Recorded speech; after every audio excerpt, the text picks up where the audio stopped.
Добрый вечер. Итак, программа «Хакуйтрас» очередная.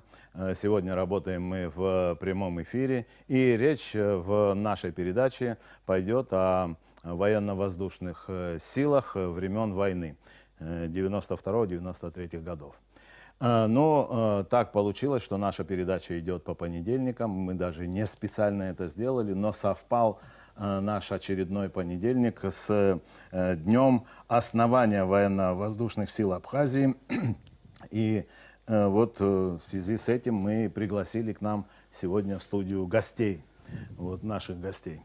Так что будем сегодня говорить о том, что происходило во время войны, какое участие, какой вклад сделали военно-воздушные силы в тот период.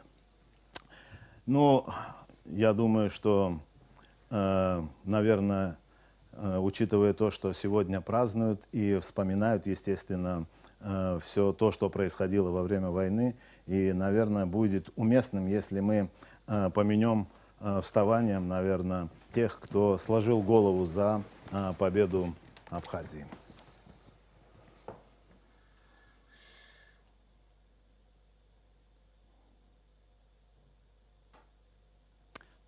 Прошу вас садиться.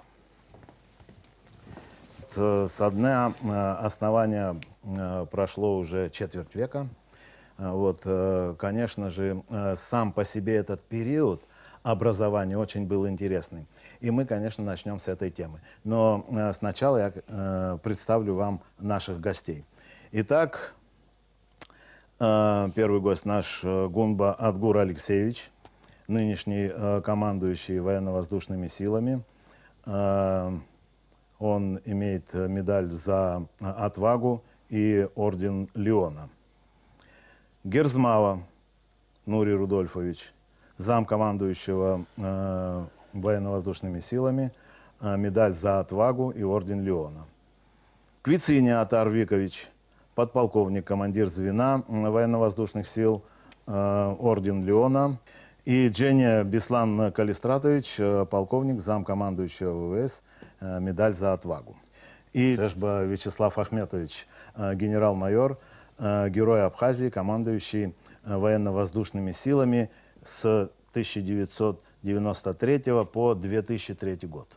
Вячеслав Ахметович, вот как началась война, аэропорт был захвачен, да, собственно говоря, у нас никаких военно-воздушных сил не было, то есть техники тоже никакой не было. Каким образом военно-воздушные силы начали формироваться? Ну, первое то, что, конечно же, история абхазской авиации, она началась еще с 20-х годов прошлого века. Военная авиация тоже была здесь, в Ишерах, во Второй мировой войне. Ну, мы были мирные летчики, являлись офицерами запаса, в основном это транспортная авиация. Война застала наших летчиков кого где, особенно по всей территории бывшего Советского Союза. Правда, Советский Союз уже распался, но полеты еще выполнялись. В войну все предчувствовали, что вот пахнет порохом, но никто не думал, что так внезапно нападут, и агрессор поведет себя так. Нужда заставила бороться против противника, защищаться, отечество свое защищать. И, конечно же, авиаторы Абхазии начали собираться в Гудаутском районе из Российской Федерации, кто где там остался, в основном летчики. Многие уже определились, они были с первых дней войны на Гумистинском фронте, там и Олег Чамба, и Гумба Адгур, и Надар Герзмава. Вообще, вот в самом начале какое количество было в военно-воздушных силах? Ну, я сейчас скажу. Не было военно-воздушных сил, и тогда Султан Асланбекович Сосналиев позвал и говорит: Гагра захвачена, ситуация сложная. Конфедерация народов Кавказа, как вы знали, вела большую политическую работу и практическую помощь оказывала. Ну, находясь в окружении, Восток торчал, и Восточный фронт окружен, город захвачен, Гагра захвачена. Единственная доставка – это сообщение с внешним миром, с Северным Кавказом, с Россией, это воздушным путем. И была поставлена задача тогдашним председателем Верховного Совета Владислава Мардзенба Султан Асылбекович Сосналиев позвали меня и спросили, чем мы располагаем. Я сказал, располагаем хорошим людским потенциалом, летным инженерным составом. Был отдан приказ призвать всех с фронтов и начинать формирование, а мне срочно через оккупированную территорию Гагры попасть на Северный Кавказ. Ну, оттуда мы арендовали, взяли самолеты, «Анушки», вот, кукурузники, это оттуда работа. Вячеслав Ахметович, здесь я вас перебью, вы потом продолжите, но я хочу, чтобы мы вот посмотрели первый сюжет, потому что немногие, наверное, знают, что это такое «Аннушка» и что это были за самолеты.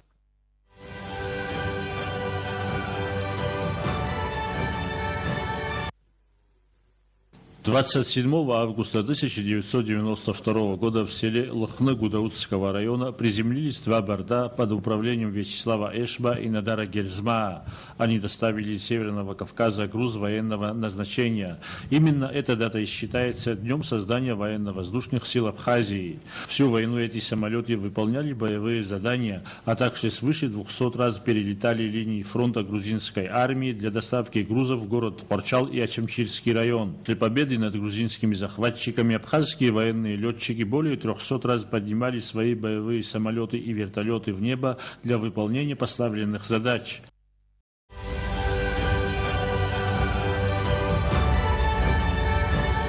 Вот тут, которые находились, Олегом Чанба и остальные люди, дельтапланеристы, все начали организовывать дельтамотолетную группу. В принципе, эти, как говорится, сверхлегкие летательные аппараты, они и сейчас во многих государствах используются. Они могут выполнять определенные работы, в общем, такого диверсионного характера и разведывательного. Ну, многофункциональный летательный аппарат, конечно же, если пилоты очень опытные. Вы знаете, что одновременно эта группа была образована, они немалую работу тоже выполнили. Вот так она возрождалась с начала нашей абхазской военной авиации. То, что вы говорите насчет этих самолетов, значит, Конфедерация народов Кавказа, которые там возглавляли, вели переговоры, братские республики, добровольцы оказывали большую помощь во всех направлениях, людскими, оружием, боеприпасы, кто чем мог. С юга России добровольцев, ну вообще со всего Советского Союза были добровольцев немало, это вы знаете. А самолеты брали действительно вот на условиях фракта, летали как бы из Чечни до Карачаева-Черкесии для перевозки каких-то сельскохозяйственных продуктов и все, а дальше кто как может. Я понял. Вот именно. Конечно же, ситуация была сложная. Вы знаете, какая была реакция Москвы. Да. В 1992 году очень такая, будем говорить, недоброжелательная по отношению к Абхазии. Мы боялись, еще не знали, что происходит, кто нас может задержать, кто нас может сбить. Полеты были очень сложные, ну вот их 3 самолета. Потом к этим самолетам добавились, благодаря наших вот, организаторов, люди же не только с автоматами воевали на линии фронта, там летали или по морю, а абхазский народ встал и вкладывали деньги, были приобретены и летательные аппараты, более тяжелые вертолеты. И, конечно же, все это в совокупности, ну, как вы говорите, участвовало до конца войны. И по сей день она, как бы, эти самолеты находятся в строю. Как удалось достать в столь короткие сроки вот эти вот самолеты, которые во многом выручили и в военное время, и гражданское население? У нас работало, значит, правительство, как грузины называли, в изгнании. Никто никого, ну, покинули город, но в Гудаутах работала законная абхазская власть. Был председатель Верховного Совета. Работали все структуры, они все работали кто как мог. Была единственная задача – отразить нападение агрессора и освободить Абхазию. Другой задачи не было. И в основном большинство народов Абхазии с тогдашними руководителями занимались этим делом. А мы выполняли определенную функцию, ну, свойственную для авиаторов. Был такой сильный такой человек, его сейчас в живых нет, Голи Допуа. Да. Он такой, до такой степени, такой, ну как сказать, толковый. Достал самолеты. А мы перегнали спокойно, тихо, молча. Но Аккуратно. да, вот не было каких-то таких попыток остановить это Нет, или нет, не дать нет. возможность. Нет, нет, нет. То есть это все было тайно. Все легко? подготовил он, вот очень сильно подготовил. С одного города до другого, с другого города уже наши ребята пришли, и мы спокойно перегнали. Очень спокойно. Вот еще в то время сразу же как-то началась подготовка по созданию военно-воздушных сил. И в первую очередь тогда, насколько я знаю из документов, шел разговор о том, что нужно обратить внимание вот на самую легкую авиацию, то есть это на дельтапланы. Каким образом удалось все-таки достать эти машины? Это же тоже было трудное время, Абхазия была блокирована. Клуб был здесь дельтапланеристов вообще до войны, где входили вот наши ребята, абхазцы. Потом еще, вот, насколько я помню, Лещук еще помог, вот два Лещук, Як-52, Павел Лещук. Вот через него, а вот Аркадий Бедавец, да, Сирадзе Отар, вот, которые, в принципе, это главные, которые вообще все это довоенные у них. Гайзизулин, он уже сидел здесь в тюрьме за то, что когда Олег Чарба аэропорт отбомбился с дельтаплана, за то, что он дельтапланерист, в Драндах его посадили, потом он попал бедный к нам. Вот так вот. Вот Як-52 даже как перегнали сюда, я не знаю. Вот я здесь-то потом видел, Ну, а вот как перегоняли, вот как-то вот следующий. Да, они Это были... через Паши Лещука делалось. Вот как Нет, это они делалось? были перегнаны после того, как уже была Гагра освобождена. Да, после Гагры, да. Это были спортивные самолеты, спортивные самолеты скоростные, на них были установлены Нурсы неуправляемые. Да. Те же вот дельтапланы, вот мы говорим, знаете, они как бы радары их не видят, Да. там практически металла нету. Дальше, они многое могли сделать в то время.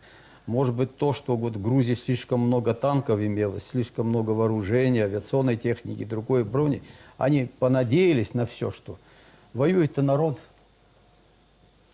Техника тоже, конечно, помогает в этом плане. В этом плане, конечно же, они были переоборудованы. Много было у нас умельцев, особенно инженерный состав.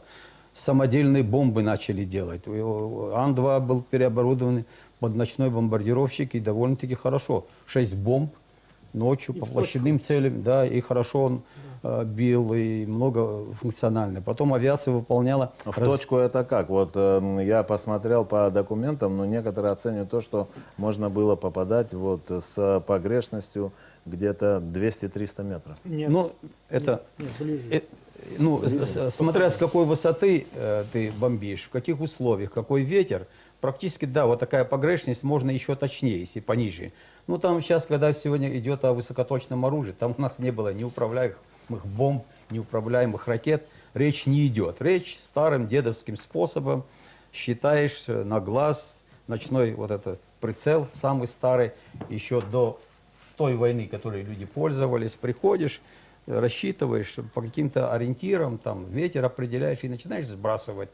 Это помогало в каком плане? Особенно Восточному фронту, когда они начинали терроризировать Тхорчал, линию фронта, командование оттуда говорили, оказывайте, артиллерия-то не достает отсюда, допустим, из Тхорчала или там где-то. Самолеты, они более-менее значительны. Да, это же как психологическое воздействие, что тебя достают из воздуха, из моря, из земли. Почему-то меня очень сильно тронуло, знаете, как эти вот совершенно хрупкие такие механизмы, и во время войны все-таки сыграли очень важную роль. Да. Во-первых, и в разведке, во-вторых, и в операциях каких-то. Вот вы знаете, Беслан Калистратович, Я слушаю. вот вы, занимались технической подготовкой, и сейчас тоже, насколько я понимаю. Да. В многом, конечно, вот готовность ВВС зависела от вас. А как тогда подготавливали дельтапланы к тому, чтобы они выполняли боевые задачи? И какие они задачи тогда могли выполнять? Как сейчас упоминалось, это вот эта группа дельтапланеристов, которая тогда образовалась, мы тогда не входили в нее. они как бы самостоятельно организовались, они все это, они были умельцы вообще от природы такие. И как тут упоминалось, и тот же Газизулин, он и стихи писал, и на гитаре играл, и руками он с железом он умел работать. И вот они приспосабливали аппараты к бомбометанию, там, разведке. И Учились прямо, да, они прямо в поле учились. да. Они В использовали Удалутах, любые да. мастерские, и они сами все Авторемонтный создавали. завод был Да. использован. Да. Многие люди, сейчас по Ну, фамилиям такие всех энтузиасты перечислять, они были. кого-то Они пропустишь. собрались, создали свою группу. Ну, Дельтапланеристы – это любители авиации. И им приходилось и в советское время все самим делать. Самим И делать, поэтому да. приходилось и думать, и руками работать. Вот они вот так Я и калаш, создавали. как Да. они. Эта машина сама очень хрупкая, знаете, но особенно когда смотришь это на экране, такой комарик летит, знаете, вот, с одной стороны. Но с другой стороны, нужно было какие-то и защиты, наверное, для него обеспечивать, которая могла Защиты и никакой не было. да, ну, как уничтожить. его защита только этого комарика. внезапность, его относительно, значит, и то, что он тихий, то есть внезапно подкрасться, выполнить задачу и уйти. Обнаружить Да, да. Сковородка. Особенно в ночном Ну, небе. одевали Что-то бронежилеты жужжащее и обнаружить. сиденья, ну, как Сковородка, защищались, да. как в Первой мировой сковородку ложили Да. на сиденье, Почти и так. садились на нее. Вот самая главная защита была, и все. А какие вообще задачи вот ставились, может, кто-то из вас расскажет, именно перед дельтапланеристами? Разведка. Основная. Дальше подбрасывали грузы, боеприпасы, если когда там какая-то заблокированная группа разведывательная, они залетали и сбрасывали, они получали этот груз. Дальше занимались вместе с нашими легкими самолетами корректировка огня артиллерии. Вот, когда особенно при 93-м году В аэропорт привезли- же бросили бомбу. Дальше вот Олег Чанба, герой Абхазии посмертно, царство ему небесное, вот он взял бомбу, полетел ночью через линию фронта Гумиста, пришел на аэродром, хотел попасть на командно-диспетчерский пункт, но попал в часть аэровокзала. Вот люди говорят, там очень много людей было, и такая паника пошла. Они не поняли даже, откуда этот, что за летательный аппарат, и откуда эта бомба. Потом поняли, он же задросселировал двигатель. Потом, когда сбросил бомбу, там замедление было, взрыв произошел, часть вокзала разрушена. Там паника такая, и враг понял, что его достают со всех сторон. Вообще вот первый боевой вылет, он как бы считается 19 сентября. Это было тогда, когда впервые вылетел, да, вот... Атар Сирадзе, да? Атар Сирадзе, Правильно. да, отправился для того, чтобы... Гагру. Да, в Гагру. Ну, отправился и не вернулся, конечно. Там непонятно. Или техника отказала. Вы сами понимаете, что за техника, мы о ней говорили. Могли его из стрелкового оружия, потому что он ушел на боевое задание и не вернулся с боя. Да, это первый боевой вылет, первый боевой вылет, так и надо его считать. Пошел на боевое задание. Задание выполнил, но не вернулся. Большой вклад вообще в дело победы и в обеспечение Восточного фронта города Ткварчала, который находился в окружении, тоже сыграла авиация. Как часто вы летали? Какие приходилось испытывать затруднения? Вот. Как, когда погода позволит, ночное время. Но эти полеты выполняли Вячеслав Ахметович, Лициния, Атар. Ну, вот чтобы им не пришлось больше о себе говорить, вы о них. Да, Мы не о да. себе не скажем тогда. И эти полеты очень даже сложнейшие полеты. Ан-2 не предназначен для таких полетов. Тем более зимой на высоте 4000, 4500 до 5000 набирали через горные хребты.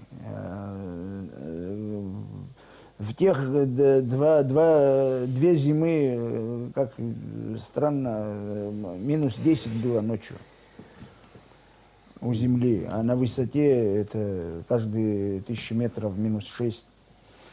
Подумайте, какой мороз в таких условиях выполняли без никакой навигации. И это сложнейшие полеты были, это не каждый сможет. Когда я сейчас Не буду никому во вред, но когда белорусские летчики увидели их самолеты, какие рейсы выполняют, они просто отблагодарили, сказали, можно мы ваше гостеприимством мы займемся, а вы полетами. И тихо уехали в свои места. Так что это очень даже... Вообще трудные вот в полеты таких были. условиях, Беслан Калистратович, а как вы работали по подготовке самолетов? Вообще, с какими трудностями тоже тогда сталкивались, чтобы самолеты все-таки смогли Во-первых, выполнить свою задачу? Да, ну, во-первых, я должен сказать, что это был полевой аэродром. Вот, базы так никакой не было, оснащения, там, необходимого оборудования никакого не было. Чистое поле, лес. Вот, и приходилось все это... Лес, зима, Да, ночь, зима, и организовывать, и техническое обслуживание, подготавливать самолеты к вылету в ночных условиях, На в зимних высшем уровне. условиях. Да. Ну, единственное, что помогало, очень помогало, те, кто собрался в эту группу, были опытные товарищи, не один год проработавшие в авиации, хоть и на других типах, но быстро освоили, изучили и, в общем-то, справлялись с поставленной задачей. И по молодой обеспечению пацанчик был у вылета, нас, Игорь Герзмава. Да, Игорь тоже. Как он Фонарем помогал. светил ночью. Цилиндр меняли. Да. Морозный. В такой мороз В 10 классе. цилиндр меняли на Ан-2. Эта помощь, ее ждали очень. И давайте мы сейчас посмотрим, все-таки напомним и себе, и нашим телезрителям о том, что происходило тогда в Ткварчалах, когда приезжала туда гуманитарная помощь.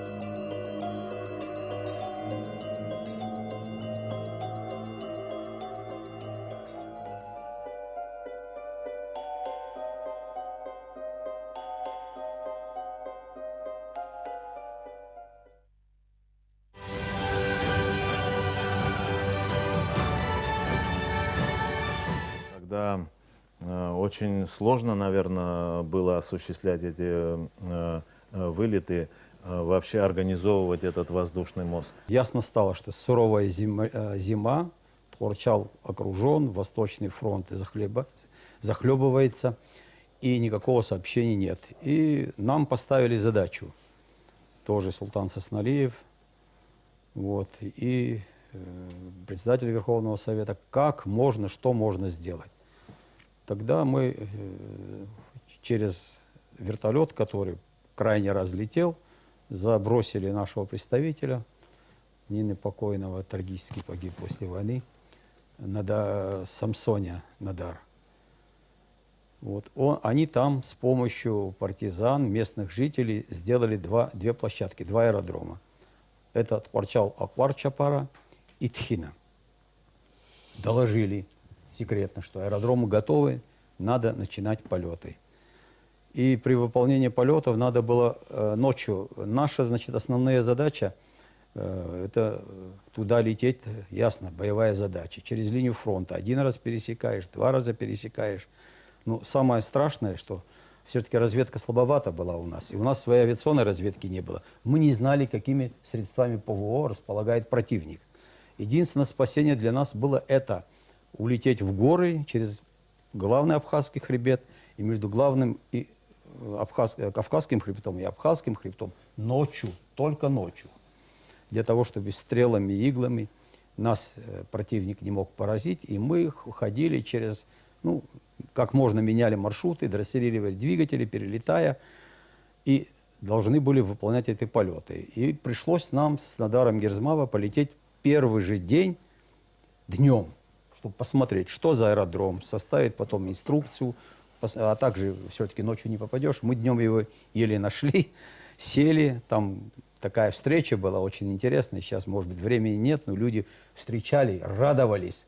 Один даже сказал, помню, бедный, один сапог разорванный боец, можно я 2 раза стрельну? Вы же говорили, что нас бросили, никто к нам не прилетит. Посмотрели, и в эту же ночь мы около 2600 килограммов груза военного назначения туда отвезли после этого, после дневного. И начались регулярные полеты. Раненых, больных, детей оттуда вывозили.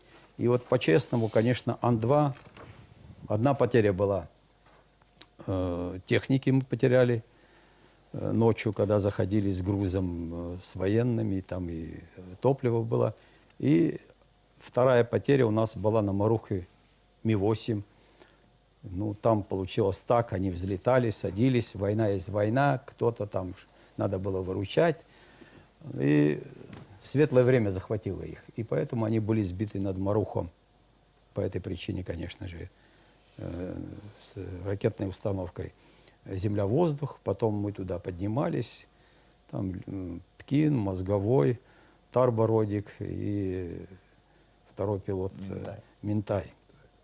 Вот Царство Небесное, вот эти люди, конечно же, они погибли, и 16 человек мирного населения. Кстати, когда мы говорим часто о Тхорчарской трагедии, конечно же, надо будет какая, ну, как бы, знаете, там численно гораздо больше людей. Ну, 16 потерял, 81 потерял.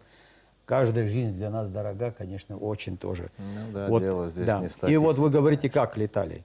Многие спрашивали, как летали. У наших летчиков был большой опыт на больших самолетах летать. И раньше они летали на Ан-2. Там система наша, Министерство обороны, тогда поставила нам задачу: полная самостоятельность и ответственность за выполнение полетов. Вы отвечаете. Вот в совокупности хороший профессионализм, чувствуя ответственность, что это нужно обязательно делать. И мы никому не говорили, вот это надо делать, не спи, охранять надо аэродром. Ты пока не подумаешь, даже не успел подумать, уже люди делали. Уже люди знали ответственность, потому что одни летчики, одни самолеты сами не летают, все это куется на земле, предварительно и после полетов. Вот была такая хорошая организация. Нельзя не вспомнить тех людей, которые выполнили большую работу в наземных других службах. Это что? Тыловое обеспечение. Надо было кормить, надо было одевать, надо было охрану аэродромов. Аэродромов у нас было немало, кстати. Скажите, пожалуйста, а вот сколько вылетов вообще вы вот осуществляли в сторону восточного? Смотрите, фронта? более 300 мы считаем как боевые вылеты. Ну, Более мы смотрели 300 это, то есть... Ан-2 и То есть, вертолеты. если учитывать то, что были Туда. непогодные условия и так далее, Ну это да, получается конечно. Ну, несколько раз. Несколько раз мы только не садились по погодным условиям, а так всегда мы достигали цели, туда улетали. Значит, считается так: один раз пересек линию фронта, это боевой вылет.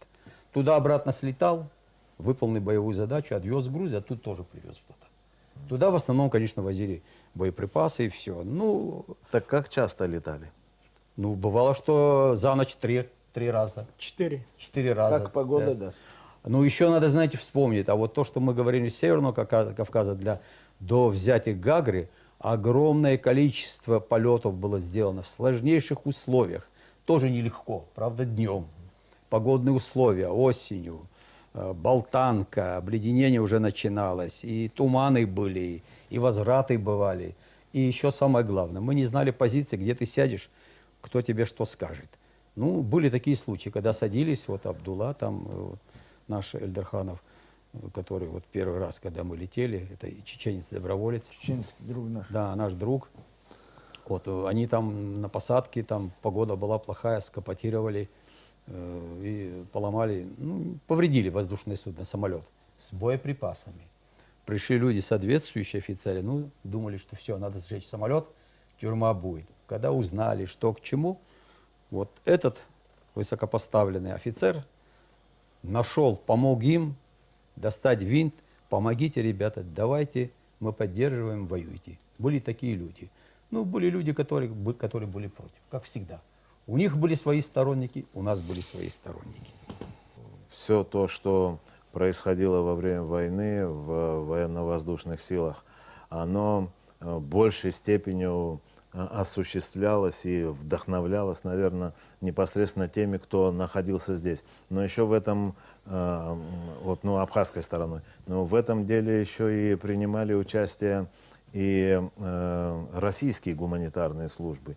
И меня очень вообще взволновала та информация, что с российской стороны летчики, которые выполняли гуманитарную помощь, погибло более 20 человек. Ну, в нашей абхазской авиации, в истории это знают, там, конечно, был сбит большой вертолет, заслуженный летчик-испытатель, договорились, дали коридор, как раз был вице-премьер Лабахуа, он на вертолете Ми-8, они перевозили, а Ми-8, Ми-6, да, был сбит, хотя была согласованность. И об этом, конечно, они начали говорить, что эти люди оказывают, непосредственно участвуют на абхазской стороне против грузин. Ну, об этом вот у вас там хроника была. Да, вот давайте Да. мы тогда сейчас как Да, раз и посмотрите. посмотрим эту Было хронику. очень много добровольцев, и, конечно, мы чтим память этих людей, много с российских летчиков, которые оказывали нам вот, действительно братскую помощь безвозмездно.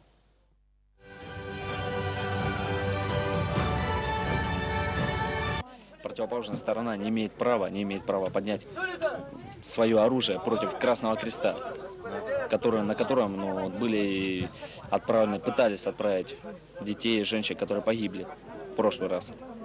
Это во время боевых действий, когда вертолет был сбит с беременными женщинами и с детьми.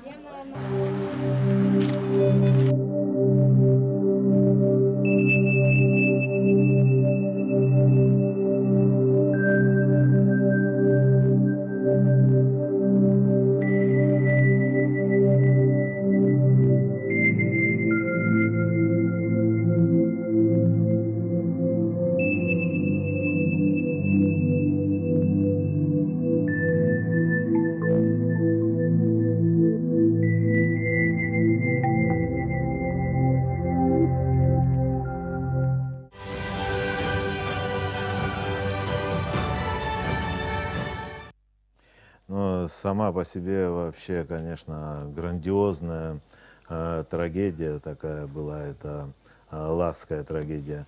Мы об этом говорили и показывали, конечно. Другое дело, что мы вот показали этот сюжет еще и потому, что вы вот об этом тоже упомянули, что после этого осложнились полеты и участие вообще российской стороны в Гуманитарной акции, да. гуманитарных акциях. Да. Ну, не потому, что летчики, они рвались и помогали, приходили на аэродром, давайте мы на вашем. Действительно, которые хотели нам оказывать помощь, они не отстранились. Но власть официально не могла терять, знаете что, дает им коридор, дают гуманитарный вертолет, но надо было его перехватить, заставить сесть в бабушарах.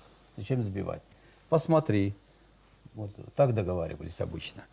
Ну вот поэтому уже вот после этого все эти гуманитарные полеты прекратились, и на плечи абхазской военной авиации, транспортные, Ан-2, вертолеты, легла эта вся тяжелая работа военная.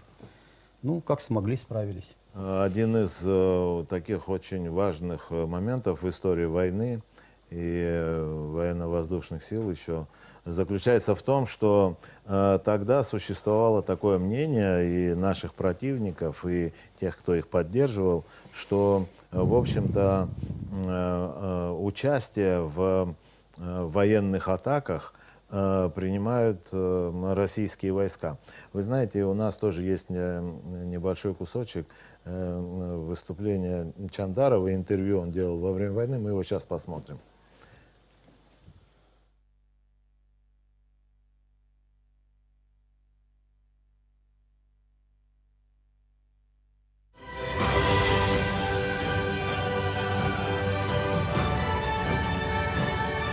Что касается участия наших подразделений, частей в этих вооруженных конфликтах, то их как таковых нет. Но вот эти заявления отдельных руководителей, что якобы Россия ведет войну против Грузии, значит, это не совсем так, неправильно. это хотят стравить грузинский народ с российским народом. И я вам скажу, если бы мы здесь имели задачу, имели такие намерения и приказ, то вот той группировкой, которая здесь есть, мы бы вполне успешно бы вели боевые действия и прекратили бы всякую агрессивную деятельность, откуда она исходит.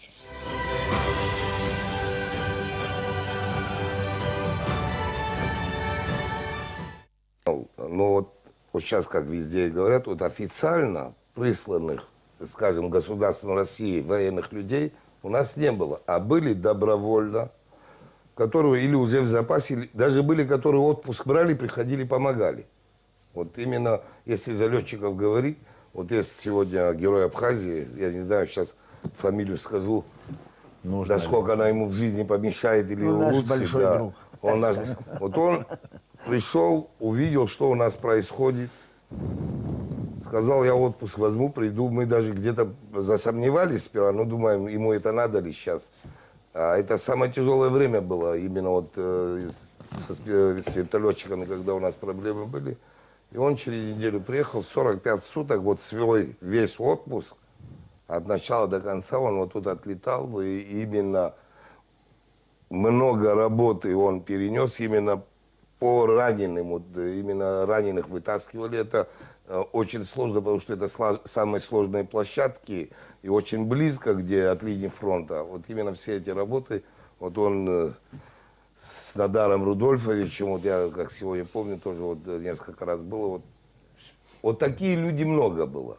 Но он не он как? Да, он военный, он за счет своего отпуска добровольно приехал воевать. Ни за деньги, ни за кусок хлеба, ни за что-то, а вот он решил, что это его гражданский долг. Это везде, по всему миру это нормально считается, да, если нормальный человек за нормальное дело воюет. Уникальные люди. И вот таких много было у нас, реально. Не только в авиации, везде, вот, ну, и вы знаете. И вот таких летчиков тоже много было. Сейчас поименно, пофамильно, есть кого-то можно назвать, а есть кого-то нельзя называть, потому что они сегодня служат. Понятно. Вот скажите, пожалуйста, то, что приходилось в самом непосредственно процессе как бы вот добывать эти знания, осваивать технику, кто помогал в этом? Это больше к ним относится именно вот к транспортникам, потому что ну, они, в принципе, до войны летали на таких типах, им легче было. А вот новое, вот, когда на вертолете пришлось переучиваться, сами учились. А кто время давал им учиться или кому-то из Беслан нас? Калистратович, вот как Парень, вообще? Тот парень помогал, о ком Да, ты говорил. он Ну, не вот- помогал. вот Он не такого учил, не помогал. Учил. Летчикам, Нас да, вот рассказал так вот магазин. помогали летчикам. Ну, а технический состав, где-то что-то доставали, там, читали, осваивали.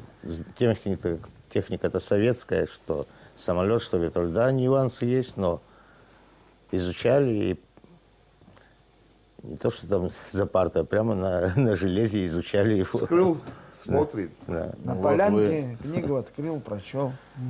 Замначальника по инженерно-авиационной службе. Да. Вот вам тогда какие трудности приходилось испытывать для того, чтобы собрать профессиональных людей, которые могли бы вам оказывать помощь? Ну, в основном, кто собрался, там они были уже с опытом, я уже говорил, они обслуживали авиационную технику до войны, да и старше меня были многие. Вот. Ну и потом иногда вот посылали там краткосрочные командировки. Ну, выедешь на день, на сутки двое, там, до того же Адлера, там, найдешь своих коллег, выпросишь какую-нибудь книгу, или там какую-нибудь небольшую запчасть, которая тебе необходима, приедешь, и вот таким образом выходили из положения. Что не можешь достать, то сами как-то создавали, используя местные как бы технические средства. Вы знаете, уже вот как бы хочется мне перейти к разговору о первом главнокомандующем военно-воздушными силами. Это Олег Чамбада. Посмотрим сюжет, а потом поговорим об этом.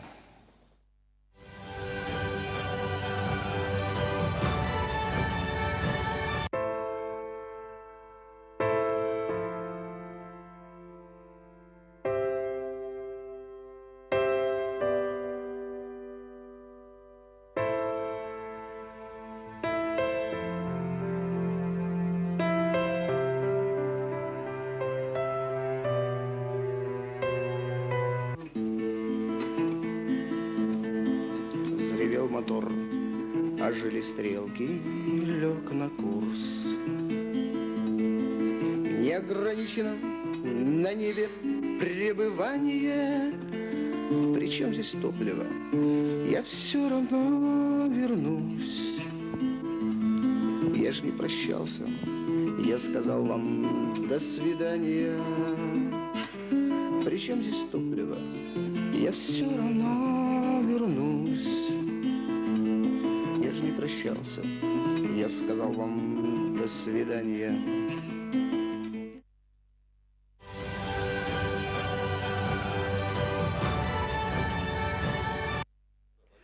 Валерий Газизуллин, да, это вот он Ваш песню тезка, исполнял, да. да, и Да. песня была как раз Его посвящена, слова, да. да, А Олега песню Чан. исполняет, если помните, вот Эмма Ходжа, что сняла, вот там про авиацию, это его слова, это Олега уже это слова. его, да, он А музыку опять писал стихи. Да, Да. шикарная. Его мать, кстати, книгу создала после его смерти.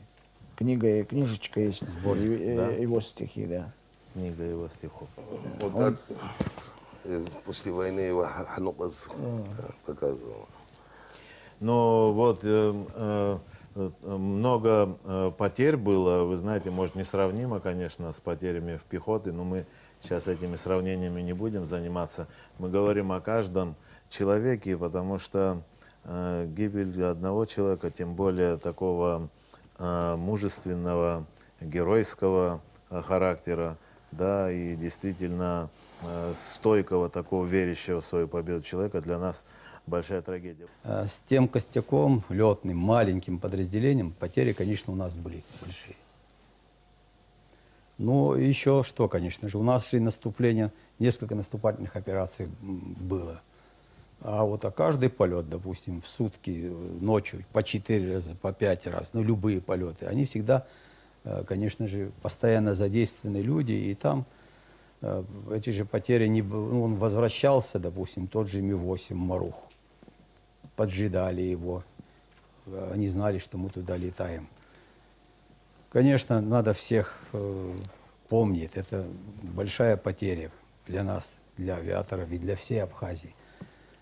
И послевоенное время мы вот потеряли, ушли из жизни преждевременно очень большие профессионалы. Их тоже никак нельзя забывать. Ну, жизнь продолжается. Я сейчас пофамильно о списке начну говорить. Вот если взять, конечно же, по наградам, как Родина оценила их, вот, посмертно награжденные, сколько героев, сколько кавалеров орденов Леона, сколько медалей за отвагу. Ну, высоко оценили вот, подвиг этих людей, а особенно те, которые сложили свои головы. А те, которые остались, они что делали? Ну, что обязательно нужно мстить. Каждый день думали, вот мы приближали, как и все, приближали эту победу, как и могли. Конечно, хочется вспомнить Пекин Леонида Виссарионовича, героя Абхазии посмертно, Тарба Рудига Шутевича, Тарба, Чики мы его называли, Аслан. Он первые дни, пока мобилизация, отзыв, как бы не мобилизация, а отзыв с фронта, пока он приказ не получил, он погиб на линии фронта. Прекрасный был вертолетчик. Дальше Мантай, Мозговой, вот они на Марухе погибли. Да, вот у нас еще Ахмюкская трагедия была, где при высадке десантов, когда у нас заживо сгорело и вертолет потеряли, много людей, вы знаете, там был Горец, и там мы потеряли тоже добровольца из Северного Кавказа и Чечни, прекрасного летчика Михаила Васюхина, по сей день без вести пропавший человек, ничего не нашли. Не знаем даже, где кости. А то, что касается Маруха тоже, вертолет сгорел. То, что этот вертолет мы после войны поднимались, все убедились, что действительно там погибли люди. Но опять-таки нет их, вот, тела мы не нашли, сгорели люди. После войны трагически, значит, погиб Самсонин Адар. Как раз Ладская операция была. Потом по болезни скоропостижно скончался наш герой Абхазии Надар Рудольфович Герзмава, Подпругин Сергей Михайлович, кавалер ордена Боевого Красного Знамени, Красной Звезды. Афган ордена прошел. А? И ордена Леона. Да, и ордена Леона. Вот. Много таких вот Пенсионеров, людей. хороших пилотов. Анзор Сакания, Они Зурик здесь Эшба. живы. Нет, они живы все. Они это я живы, говорю. но все равно они тут летчики от Бога, хорошие Ну, пилоты. то, что вот инженер говорил, для нас не составляло ничего. Мы все прошли этот Ан-2 и кукурузники. Тем более, когда после большого самолета ты начинаешь понимать, тебе легче становится осваивать. Ну, вот где-то в каких-то иностранных школах на малую авиацию сажают после Боингов больших. Я считаю, что это правильно. Летать тяжело на малых самолетах, а на компьютеризированных, на современных сверхзвуковых, где диапазон скоростей большой, возможности большие, авионики, электроники. Мы всегда говорим, были тогда GPS-ки, были бы GPS-ки. Вот как можно было бы летать спокойно? Тогда совершенно другая была техника. Вот. То, что касается, конечно, тех людей, вот потери для нас, не то, что для нас, для всей Абхазии и вообще, и для близких и родственников, это, конечно, большая потеря. Ну, скажу, что потеря это не зря. Вчера мы отвечали 10 лет признания нашей независимости. В сентябре 25 лет нашей победы будем отмечать. Это в первую очередь заслуга тех, кто сложил свои головы, защищая свое Отечество. В чем их жаль в основном? Они все погибли, зная, что победим, но не увидели победы. Да, ну это печальная такая участь всех героев войны. А они все, безусловно, все, кто погиб, все были героями, все сложили свои головы. И мы по этому поводу, конечно же, будем все время горевать. Сейчас все-таки ваш праздник, праздничный день. И, естественно, мы все устремлены в будущее.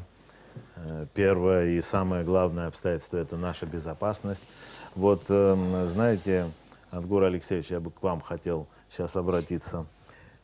Сегодняшнее состояние ВВС. Ну, сегодня, на самом деле, ясное дело, время чуть-чуть другое, возможности, скажем, тоже чуть другое. Сегодня техника поприличнее. Конечно, если мы такую технику имели бы во время войны, скажем, возможностей больше было. Но, знаете, вот иногда тоже, ну как есть, если говорить, во время войны у нас бывали моменты, когда намного больше было техники, чем сейчас. Вот именно и транспортная авиация, и вертолетная. Но самое главное у нас сегодня, что радует, молодежи много. Именно, которые закончили большие вузы военные, именно по авиации, и по наземной, и полетной деятельности, скажем так. Да, Это и профессионалы, да? Чистейшие профессионалы. Но меня это радует, конечно, меня больше радует то, что такой патриотизм, вот как в советское время, и вот сейчас вот такой же патриотизм у этих людей. Вот это вот больше всего меня радует. Сегодня с их возможностями, вот с их вузами, вот сегодня в России летного состава не хватает именно гражданской авиации, вот коммерческой, где огромные деньги платят. Их с удовольствием возьмут туда, они не едут. Они говорят, мы закончили защищать и будем дальше защищать свою родину. Это относится и к наземным, то есть авиационно-технический состав, и летный состав. Вот такая молодежь шикарная у нас сегодня, чему я больше всего радуюсь. Техника, но кость, если будет, мясо нарастет, все будет лучше потом. Но самое главное, вот это есть. Я вот иногда натыкаюсь на такие цифры, прямо миллионные суммы платят за технику, современная авиационная техника. Я понимаю, что у нас, конечно, в этом смысле возможности другие, чем у больших государств. Мы в большей степени рассчитываем на помощь, конечно, России и на помощь именно вот в обеспечении безопасности, но и на себя тоже. Обязательно. Да. Я вот извиняюсь вот тому, что вы сказали насчет помощи, я просто хочу добавить, когда Су-24 российские сбили в Сирии, помните, да, турецкая, ну, случилось сейчас, они там, другое политическое положение, но в тот момент, когда вот это случилось, вот, и старики мои, и молодежь, летный состав написали рапорта, что готовы идти помочь нашим братьям, ну, имеется в виду летчикам Российской Федерации, там, в Сирии. Я этот рапорта принес министру обороны и был отправлен в Россию. Реально это. Это единственная страна, которая такое сделала. То есть мы тоже не отказываемся России помочь. Мы за. Чем можем. Дельтапланы есть у вас? Все, найдем. Сейчас используете их. Вы знаете, я Иногда уже... бывает, что это капли и не хватает. Да, я вот уже говорил о том, что меня очень тронули эти хрупкие аппараты, которые выполняли такую серьезную Вы боевую настолько задачу. неравнодушны, приезжайте, покатаем хоть один раз, пощупайте. Сегодняшний наш дельтаплан мощнее в 2-3 раза, чем тогдашние. Сейчас движки другие. И Вы аппарат сами чуть-чуть убедитесь. другой. Сейчас получше все это выглядит. Вячеслав Хромых как раз ваш знакомый, Да. вас покатает. Да. Ну, Да, так я он тоже аппарат. знаю, я слышал, что да, есть такое у вас там на летном поле, можно будет воспользоваться. Но даже для съемок мы думали, но теперь уже, знаете, есть дроны. Теперь мы все это можем, вот иначе организовать. Дронов у вас пока нету боевых? Боевых нет. А мы их боимся. У детей есть уже. Столкнуться боимся. Ну, огромное спасибо вам за то, что вы пришли. Так, в общем, немножко вспомнили. Конечно, есть еще что рассказать вообще-то и истории послушать. Вот многие истории я от вас слышал тут в предварительной беседе. Да, и хотелось бы, конечно, чтобы об этом знало и нынешнее поколение, и все остальные наши телезрители. Но всего не скажешь за одну передачу. Но одно точно и ясно, что, конечно же, свой вклад, вот несмотря на такие тяжелые условия, несмотря на то, что вообще никаких условий, собственно говоря, в начале и не было, сделали. И это вот благодаря вам, благодаря вашему участию, благодаря вашему вкладу, который вы сделали вот в дело создания военно-воздушных сил. И благодаря вашему вкладу вот в обеспечении военных действий и гуманитарных программ военного периода, в которых тогда очень нуждалась республика, и вы это смогли сделать очень быстро.